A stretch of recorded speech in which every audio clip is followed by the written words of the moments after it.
साल 1950 था। शीत युद्ध अपनी शुरुआत में था और परमाणु युद्ध का खतरा मंडरा रहा था। अपनी तकनीकी बढ़त बनाए रखने के लिए उत्सुक यूनाइटेड स्टेट्स आर्मी ने एस्ट्रोन प्रोजेक्ट की शुरुआत की। इस महत्वाकांक्षी प्रयास का उद्देश्य बख्तरबंद वाहनों की एक नई पीढ़ी विकसित करना था जो परमाणु युद्ध के मैदान में काम कर सके। ऑटोमोटिव उद्योग की दिग्गज कंपनी क्रिसलर कॉरपोरेशन ने इस चुनौती को स्वीकार किया। उन्होंने एस्ट्रोन की छत्रछाया में कई क्रांतिकारी डिजाइनों का प्रस्ताव रखा। इन अवधारणाओं ने पारंपरिक टैंक डिजाइन की सीमाओं को आगे बढ़ाया। सबसे दिलचस्प प्रस्तावों में से एक TV-8 टैंक था, एक ऐसा वाहन जो ऐसा लगता था जैसे सीधे साइंस फिक्शन की किताबों से लिया गया हो। TV-8 की कल्पना एक मीडियम टैंक के रूप में की गई थी जिसे परमाणु युद्ध की कठोर परिस्थितियों का सामना करने के लिए डिजाइन किया गया था। इस परियोजना ने कई नवीन विशेषताओं को शामिल करते हुए पारंपरिक टैंक डिजाइनों से एक अलग शुरुआत की। इनमें एक क्रांतिकारी पॉड के आकार का बुर्ज, एक बेहद असामान्य चेसिस डिजाइन और एम्फिबियस क्षमताओं पर ध्यान केंद्रित करना शामिल था। TV-8 की कल्पना एक अत्यधिक मोबाइल और उत्तरजीविता मंच के रूप में की गई थी, जो विभिन्न युद्ध क्षेत्र स्थितियों में दुश्मन सेना को शामिल करने में सक्षम थी। TV-8 की सबसे खास बात इसका अपरंपरागत बुर्ज डिजाइन था। पारंपरिक बुर्ज के विपरीत, जो आमतौर पर टैंक के हल के ऊपर लगे होते थे, TV-8 का बुर्ज एक अलग फली जैसे स्ट्रक्चर में रखा गया था। यह पॉड एक संकीर्ण हल पर लगाया गया था, जिससे टैंक को एक टॉप हेवी रूप मिला। हालांकि यह असामान्य कॉन्फ़िगरेशन कई व्यावहारिक बातों पर आधारित था। क्रिसलर के इंजीनियरों का मानना था कि बुर्ज को हल से अलग करके वे टैंक की सर्वाइवेबिलिटी में सुधार कर सकते हैं। पॉड के आकार के बुर्ज ने कई फायदे पेश किए। सबसे पहले इसने चालक दल को अधिक सुरक्षा प्रदान की। चालक दल का कंपार्टमेंट भारी बख्तरबंद फली के भीतर स्थित था, जो गोला बारूद भंडारण और इंजन से अलग था। सीधे प्रहार की स्थिति में हताहतों के जोखिम को कम करने के लिए यह अलगाव था। दूसरे, फली के डिजाइन ने पारंपरिक बुर्ज की तुलना में बुर्ज की गति की एक विस्तृत श्रृंखला की अनुमति दी। इसने जल्दी और प्रभावी ढंग से लक्ष्यों को शामिल करने की टैंक की क्षमता को बढ़ाया। TV-8 का अपरंपरागत डिजाइन उसके बुर्ज से परे तक फैला हुआ था। टैंक में एक अनोखा चेसिस था जो समकालीन डिजाइनों से काफी अलग था। इंजन, ट्रांसमिशन और ईंधन टैंक सभी वाहन के पिछले हिस्से में स्थित थे, जबकि चालक दल के डिब्बे और बुर्ज ने सामने का हिस्सा घेर रखा था। इस असामान्य लेआउट को कई कारणों से चुना गया था। यह माना जाता था कि यह कॉन्फ़िगरेशन टैंक के वजन वितरण में सुधार करेगा, जिससे यह अधिक स्थिर और मैन्यूवरेबल हो जाएगा। TV-8 को एम्फिबियस क्षमताओं को ध्यान में रखते हुए भी डिजाइन किया गया था। टैंक का हल पूरी तरह से सील कर दिया गया था, जिससे यह तैर सकता था और पानी के माध्यम से खुद को आगे बढ़ा सकता था। पतवार के पिछले हिस्से में स्थित दो बड़े पानी के जेट ने प्रणोदन प्रदान किया। यह एम्फिबियस क्षमता सोवियत संघ के साथ संघर्ष की स्थिति में एक संभावित युद्ध का मैदान, यूरोप के अधिकांश भागों की विशेषता वाली कई नदियों और जलमार्गों को नेविगेट करने के लिए आवश्यक मानी जाती थी। TV-8 का भार वितरण इसके डिजाइन का एक महत्वपूर्ण कारक था। वाहन के सामने स्थित भारी बुर्ज को टैंक को अस्थिर होने से रोकने के लिए सावधानीपूर्वक संतुलन की आवश्यकता होती है। यह इंजन, ट्रांसमिशन और ईंधन टैंक के वजन को पीछे की ओर केंद्रित करके प्राप्त किया गया था। इस असंतुलन ने सुनिश्चित किया कि TV-8 असमान इलाकों में भी स्थिर रहे। टैंक के सस्पेंशन सिस्टम को अपरंपरागत भार वितरण की मांगों से निपटने के लिए भी डिजाइन किया गया था।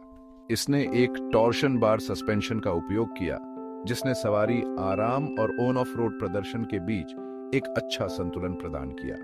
TV-8 के चौड़े ट्रैक प्रोटोटाइप की तस्वीरों में दिखाई देने वाली एक विशिष्ट विशेषता ने अच्छे जमीनी दबाव वितरण को सुनिश्चित किया, जिससे इसकी स्थिरता और बढ़ गई। भाग 5, समीक्षा प्रक्रिया। एक महत्वपूर्ण मोड़। 1955 तक TV-8 परियोजना उस बिंदु तक पहुंच चुकी थी जहां एक कार्यशील प्रोटोटाइप का निर्माण किया गया था और परीक्षण के लिए तैयार था। 90 मिलीमीटर की बंदूक से लैस प्रोटोटाइप ने एबरडीन प्रोविंग ग्राउंड में परीक्षणों की एक श्रृंखला ली। परीक्षणों का उद्देश्य TV-8 की गतिशीलता, मारक क्षमता और समग्र युद्ध प्रभावशीलता का आकलन करना था। इन परीक्षणों के दौरान TV-8 ने कुछ क्षेत्रों में आशाजनक प्रदर्शन का प्रदर्शन किया, खासकर इसकी एम्फिबियस क्षमताओं में। हालांकि TV-8 के अपरंपरागत डिजाइन ने सैन्य मूल्यांकनकर्ताओं के बीच भी चिंताएं पैदा कर दी। टैंक का वजन, इसकी गतिशीलता का एक महत्वपूर्ण कारक, विवाद का विषय बन गया।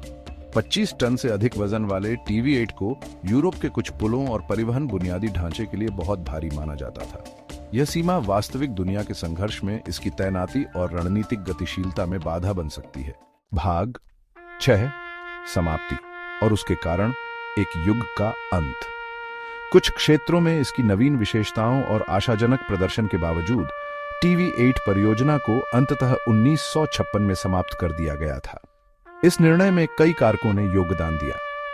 अमेरिकी सेना ने इस समय तक टैंक डिजाइन के लिए अधिक पारंपरिक दृष्टिकोण का पक्ष लेना शुरू कर दिया था।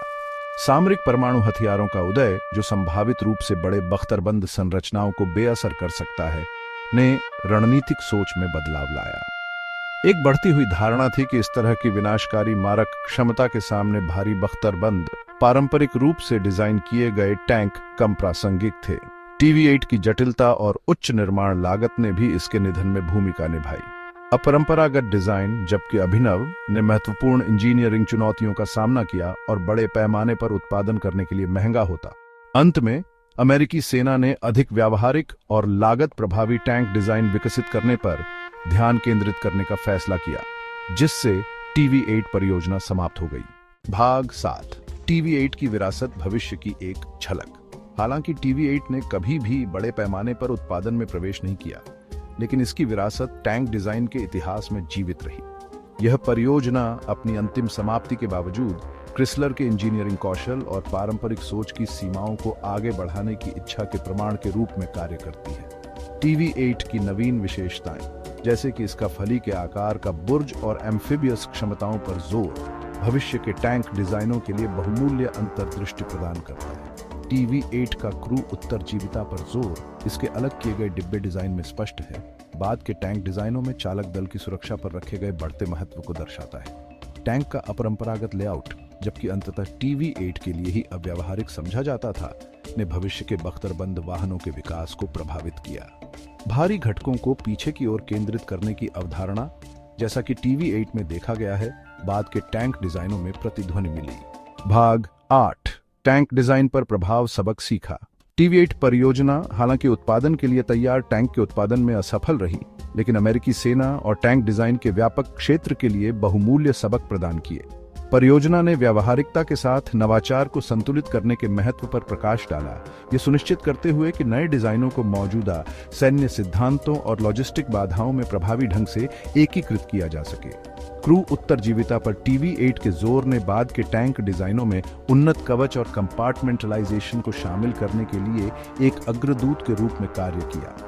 TV-8 का अपरंपरागत डिजाइन, जबकि अंततः अपने समय के लिए अव्यावहारिक समझा जाता था, ने युद्ध के मैदान की विकसित चुनौतियों का सामना करने के लिए अपरंपरागत समाधान तलाशने के मूल्य का प्रदर्शन किया।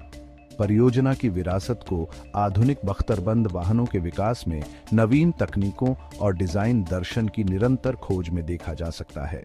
भाग 9 निष्कर्ष, इतिहास में TV-8 का स्थान। क्रिसलर TV-8 टैंक हालांकि एक बीते युग का उत्पाद है, बख्तरबंद युद्ध के इतिहास में एक अद्वितीय और महत्वपूर्ण स्थान रखता है। यह शीत युद्ध के दौर के इंजीनियरों की सरलता और महत्वाकांक्षा का प्रमाण है, जो तकनीकी श्रेष्ठता की खोज में पारंपरिक ज्ञान को चुनौती देने को तैयार है। TV-8 का अपरंपरागत डिजाइन, जबकि अंततः अपने समय के लिए अव्यावहारिक समझा जाता था, एक मूल्यवान सीखने के अनुभव के रूप में कार्य करता था, जो भविष्य के टैंक डिजाइनों को प्रभावित करता था। TV-8 की विरासत उसके उत्पादन संख्या में नहीं है, क्योंकि इसने कभी भी बड़े पैमाने पर उत्पादन में प्रवेश नहीं किया, बल्कि सीखे गए मूल्यवान पाठों और इसके द्वारा सन्निहित नवाचार की भावना में है। यह परियोजना एक अनुस्मारक के रूप में कार्य करती है कि तकनीकी उन्नति की खोज में अक्सर अपरंपरागत रास्तों की खोज शामिल होती है, भले ही वे रास्ते अंततः मृत सिरों तक ले जाते हों। TV-8 हालांकि टैंक के इतिहास में एक भूला हुआ अध्याय मोहित और प्रेरित करना जारी रखता है, नवाचार के लिए अथक खोज के प्रतीक के रूप में कार्य करता है, जिसने बख्तरबंद युद्ध के विकास को आकार दिया है।